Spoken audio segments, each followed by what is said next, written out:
Assalamualaikum warahmatullahi wabarakatuh. Alhamdulillahirabbil alamin wassalatu wassalamu ala asrofil anbiya'i wal mursalin sayyidina wa maulana Muhammadin wa ala alihi wa sahbihi ajmain.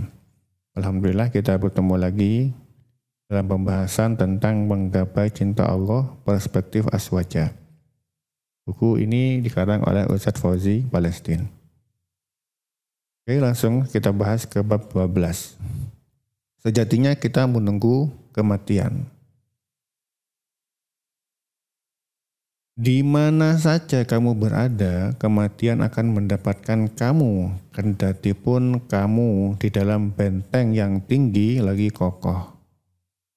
Ini dijelaskan di surat An-Nisa ayat 78. Ayat ini memberikan suatu penjabaran bahwa manusia tidak akan pernah bisa lari dari kematian. Kematian yang menjadi penantian setiap insan serta penutup episode kehidupan manusia.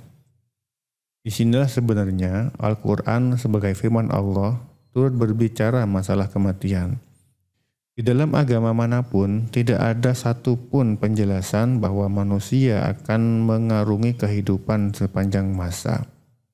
Secara empiris, segala sesuatu selain Tuhan akan mengakhiri kisahnya sebagai makhluk hayat. Maulana Ibnu Umar berkata seperti ini, bahwa Nabi pernah memegang bahuku seraya berkata, "Hendaklah engkau hidup di dunia seolah-olah orang asing atau penyeberang jalan." Dan Ibnu Umar sendiri pernah mengatakan, "Apabila engkau berada di waktu sore, maka janganlah menunggu waktu pagi hari, dan apabila berada di waktu pagi, maka janganlah engkau menunggu sampai sore hari. Pergunakanlah waktu sehatmu untuk bekal sakitmu dan hidupmu untuk bekal kematianmu." Hadis riwayat Al-Bukhari. Mengenai hadis di atas, hadis ini An-Nawawi memberikan sedikit komentar bahwa kita sebagai manusia agar tidak terlalu ada kecondongan terhadap dunia yang seakan-akan dunia itu abadi dan menjadi substansi. Jangan berpikir hidup di dunia itu selamanya. Dengan demikian, manusia itu sadar bahwa perjalanan manusia di dunia tak ubahnya musafir yang melakukan perjalanan. Jelas keterkaitan ayat dan hadis ini bahwa perjalanan manusia hanya tertuju pada satu titik yang disebut dengan kematian. Tidak ada lain bagi manusia kecuali berlomba-lomba dalam kebaikan. Kebaikan dan ketulusan menjadi titik tekan bagi kehidupan. Betapa meruginya ketika mengakhiri episode kehidupan tanpa membawa benih-benih kebaikan. Kebaikan bagi kehidupan tidak dapat dipisahkan sebagai bekal menuju kehidupan akhirat. Dan ujung kehidupan itu adalah kematian. Kematian adalah tamu yang akan menghampiri setiap makhluk yang bernyawa. Kematian akan menutup rapat setiap angan-angan manusia. Kematian akan memisahkan antara raja dan tahta dan kekuasaannya.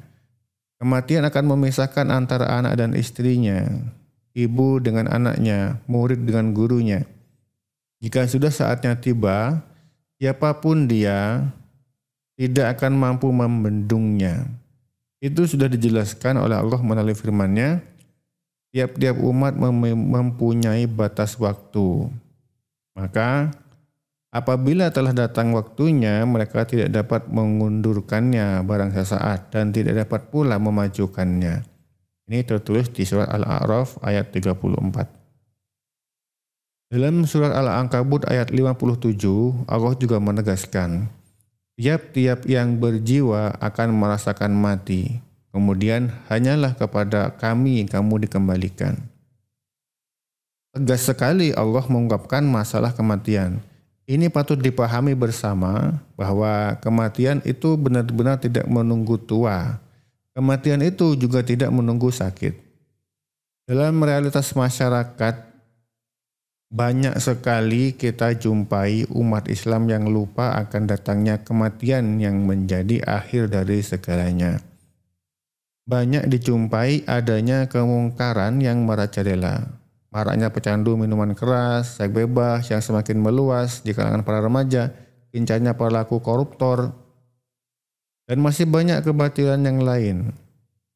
Fakta ini akibat hilangnya kesadaran mereka akan datangnya kematian. Orang-orang yang selalu ingat kematian akan mempunyai kesadaran yang tinggi substansi kehidupan. Hidup bukan hanya untuk mengejar kenikmatan duniawi, tapi bagaimana semangat mengimplementasikan kebaikan bisa ditukar dengan kenikmatan surgawi. Nabi sendiri pernah mengatakan, orang yang cerdas adalah orang yang merendahkan dirinya dan beramal untuk kehidupan setelah mati. Sementara orang bodoh adalah orang yang mengikuti hawa nafsunya dan berharap dengan angan-angan yang kosong. Hadis riwayat At-Tirmizi. Al-Quran telah banyak memberikan arahan pada umat manusia bahwa siklus kehidupan dunia akan berakhir dengan kematian. Sebesar apapun yang dia miliki seperti harta, jabatan, pengikut, follower, dan seterusnya, tidak akan dapat menghentikan kematian yang akan menjumpainya.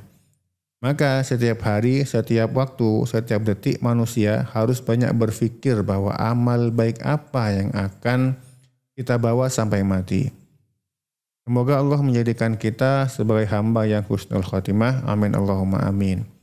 Al-Hadiniyah Al-Fatihah. A'udzu billahi minasyaitonir rajim. Bismillahirrahmanirrahim. Alhamdulillahi rabbil alamin. Arrahmanir rahim. Maliki yaumiddin. Iyyaka na'budu wa iyyaka nasta'in. Ihdinas siratal mustaqim. Siratal ladzina an'amta 'alaihim ghairil maghdubi 'alaihim waladdallin. Amin. Itu tadi sedikit pembahasan tentang kematian. Semoga yang sedikit ini bisa bermanfaat. Kalau ada salah, saya mohon maaf, itu kesalahan dari saya. Kalau ada kebenaran, berarti memang murni dari Tuhan. Wa'alafu minkum. Wassalamualaikum warahmatullahi wabarakatuh. Oh iya, ihdinas siratal mustaqimnya ketinggalan. Ihdinas siratal mustaqim.